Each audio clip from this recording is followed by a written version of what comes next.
We'll now discuss the political environment. Political environment has a very important impact on every business operation, no matter what its size and area of operation are. Whether the company is domestic, national, international, large or small, political factors of the country in which it is located will have an impact on it.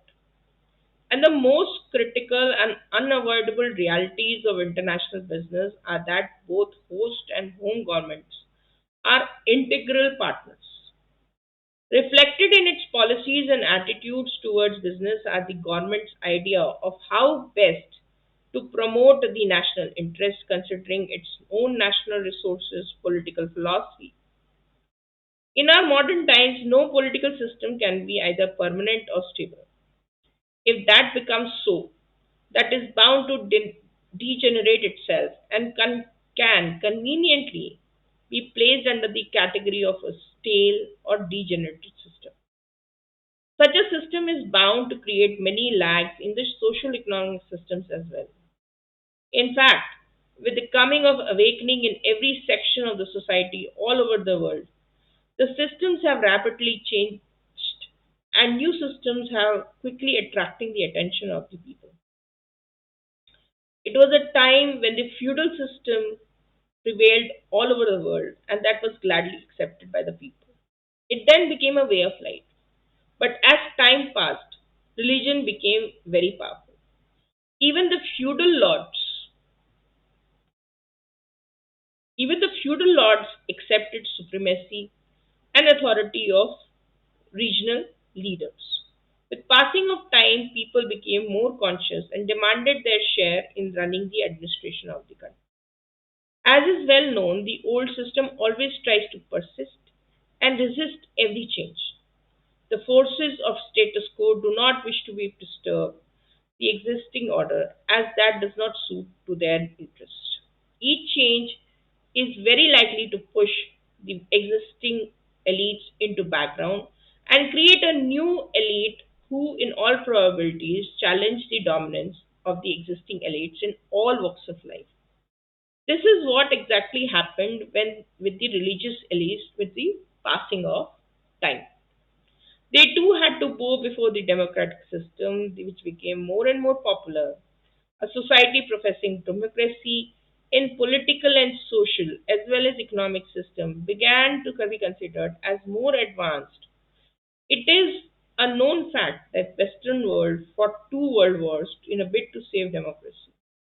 Main characteristics of political system are that it is a political system is nothing but a set of intersections abstracted from the totality of social behaviors through which values are allocated for a society. There are certain properties as such which are common to both natural and social systems. Like natural systems, social systems possess properties that enable them to cope with words, types of disturbances to which they may be subjected. Political systems are not static but dynamic. It is on account of the feedback mechanism that the system persists, even though everything associated with it may change continuously and radically.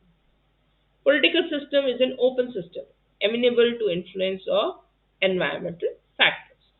It can be distinguished from other systems by boundary lines. Outside and beyond the political system, there are other systems and environment that may be distinguished from each other. The environment of political system may be intersocietal or extra-societal. Political system will always remain subject to challenges from the forces operating in the environment, which is required to cope with. The stresses are of two kinds, demand stress and support stress. Political system may be a steady state if there is a proper balance between inputs and outputs. Inputs are demands made upon political system and support of the system itself. Supports are those processes or structures which give if the capacity to cope with the demands made upon it. Outputs are the results of processing of demand. There may be with the inputs as in demands made by the political allegiances. Political system lives in a critical range. Inputs have an overload. Survival of the political system requires certain structural bases that may be formed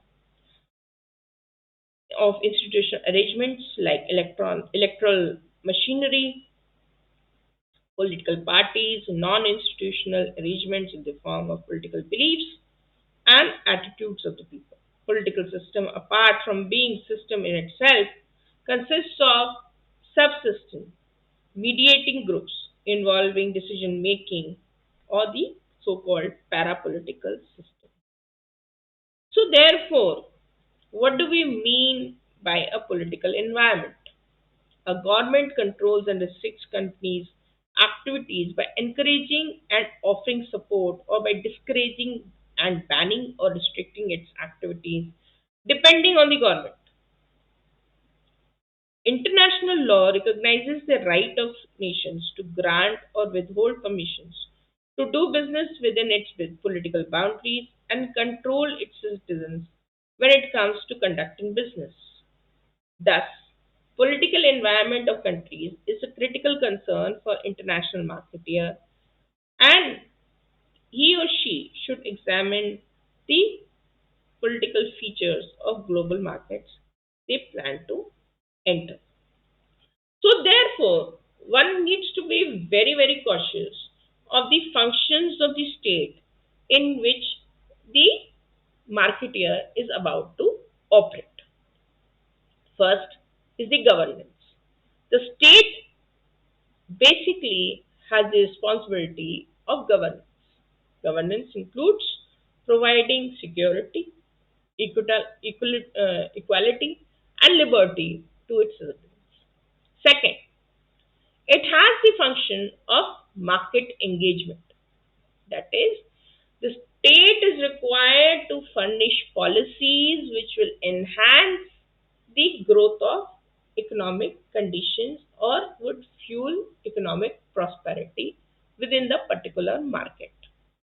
Third, the state has the responsibility of providing security, infrastructure, ensuring rule of law, as well as the human capital. Public financial management, ensuring that the government itself does not run or drown itself into debt. Classic case is that of Venezuela, which has drowned itself into debt, and now today its currency is so undervalued that nobody wants to actually bet upon it. Citizen engagement, very important that the government engages with the citizens in terms of the governance norms, in terms of their opinion.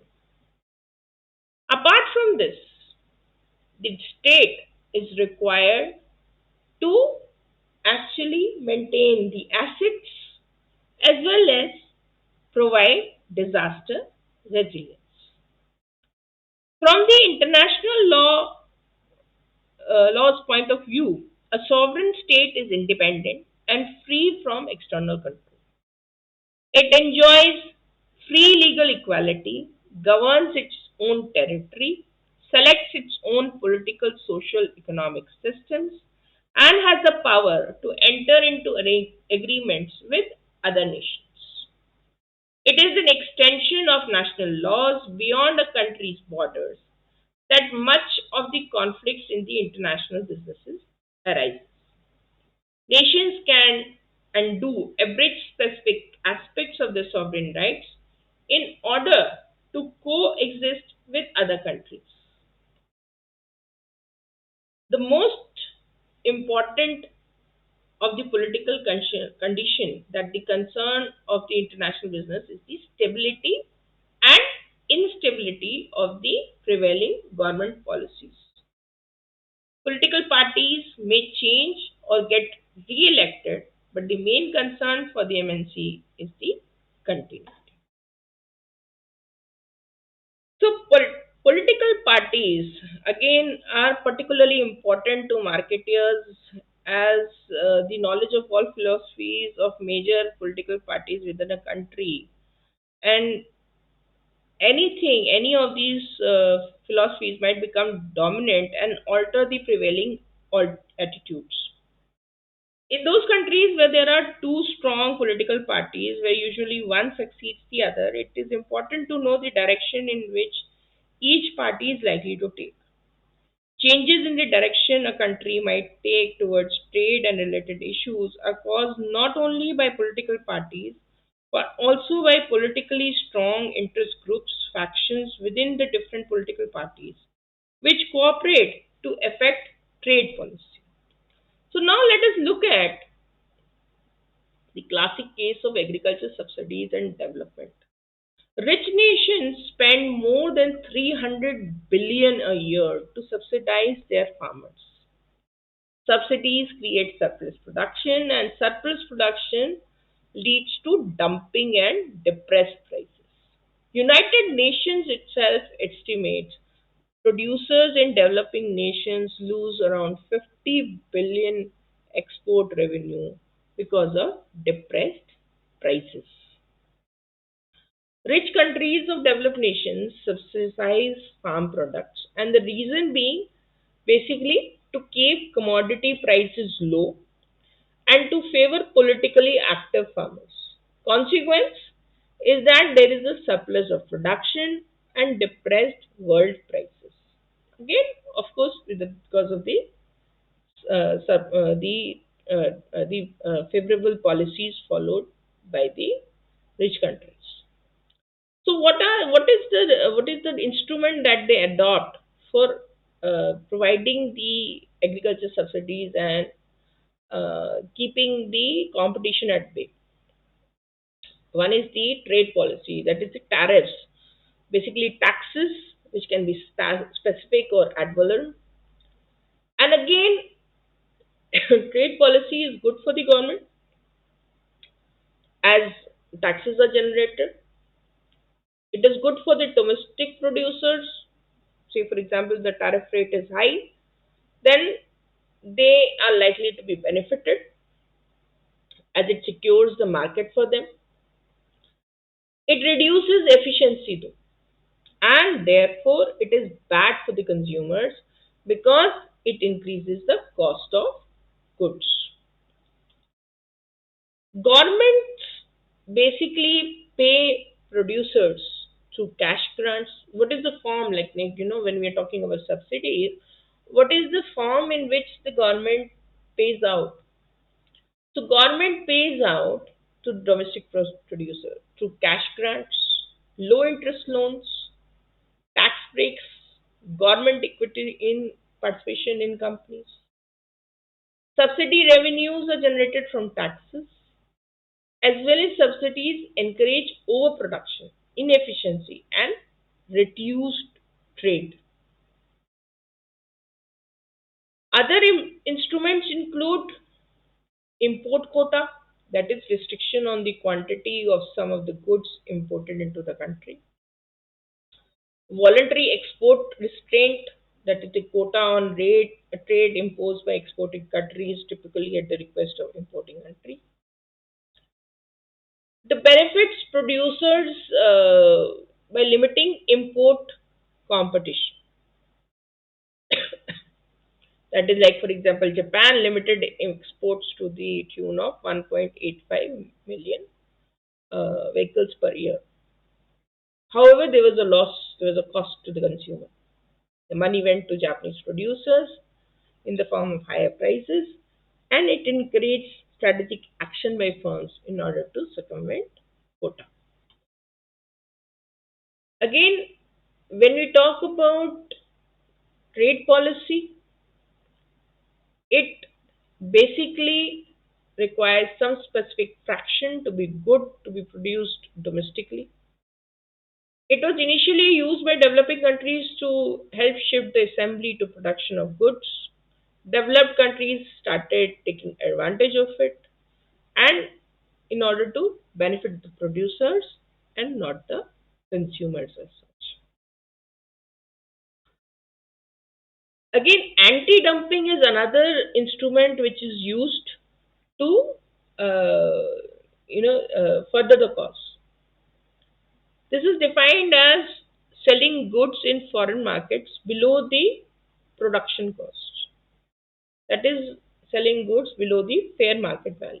The result is excess production and predatory behavior, which is nothing but a tactic to basically capture the market. And the remedy that the local domestic producers seek is imposition of tariff.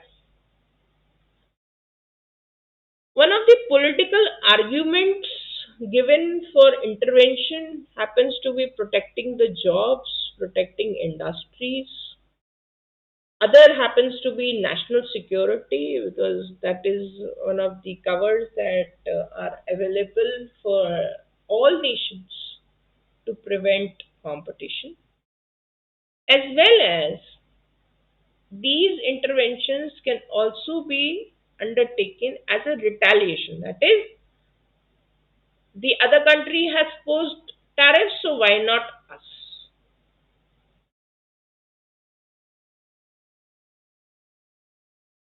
The other factor for argument that is put forward in favor of tariffs is protecting the consumers. Like, for example, they say that the products bought in by the competitors are is not healthy for the home market. Again, protecting human rights is another example of political argument given for intervention in trade policy.